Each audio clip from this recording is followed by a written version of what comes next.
EWS आरक्षण, कल आएगा गरीबों के लिए कोटे की वैधता पर सुप्रीम कोर्ट का फैसला।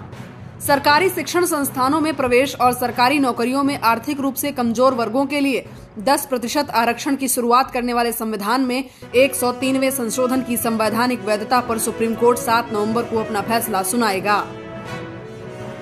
सरकारी शिक्षण संस्थानों में प्रवेश और सरकारी नौकरियों में आर्थिक रूप से कमजोर वर्गों इकोनॉमिकली वीकर सेक्शंस ईडब्ल्यूएस के लिए 10% आरक्षण की शुरुआत करने वाले संविधान में 103वें संशोधन की संवैधानिक वैधता पर सुप्रीम कोर्ट 7 नवंबर को अपना फैसला सुनाएगा।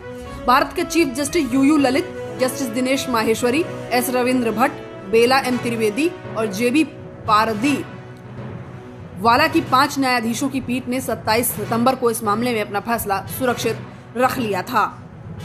इंडियन एक्सप्रेस की एक खबर के मुताबिक सुप्रीम कोर्ट की सोमवार की कार्यसूची के अनुसार सोमवार को 2 फैसले आने वाले हैं। इनमें एक प्रधान न्यायाधीश द्वारा और दूसरा न्यायमूर्ति भट्ट द्वारा आने वाला है। चीफ जस्टिस ललित 8 नवंबर को पद से रिटायर होने वाले हैं।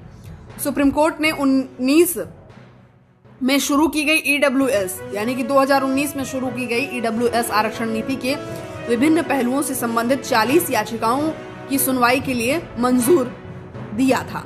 ईडब्ल्यूएस आरक्षण के विरोधियों ने कहा कि आरक्षण का उद्देश्य लोगों को गरीबी से ऊपर उठाना नहीं है, बल्कि उन लोगों का प्रतिनिधित्व सुनिश्चित करना है जिन्हें संरचनात्मक असमानताओं के कारण इससे वंचित किया गया है।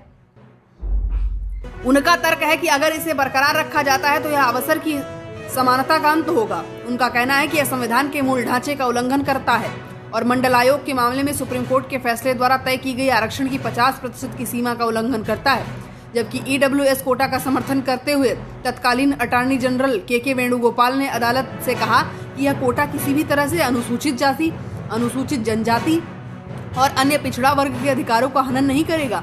वेणुगोपाल ने इस दावे को खारिज कर दिया, जिसने संविधान के मूल ढांचे का उल्लंघन किया है। उन्होंने कहा कि यह सामाजिक और आर्थिक रूप से पिछड़े वर्गों के लिए 50% कोटे को छेड़ा बिना दिया गया है, यानी कि बिना छेड़े ही बना दिया गया है। तो कुछ इस प्रकार से फैसला आने वाला ईडब्ल्यूएस को लेकर के। इसी प्रकार की तमाम सारी अपडेट्स के लिए आप बने रहे हमारे साथ। नमस्कार।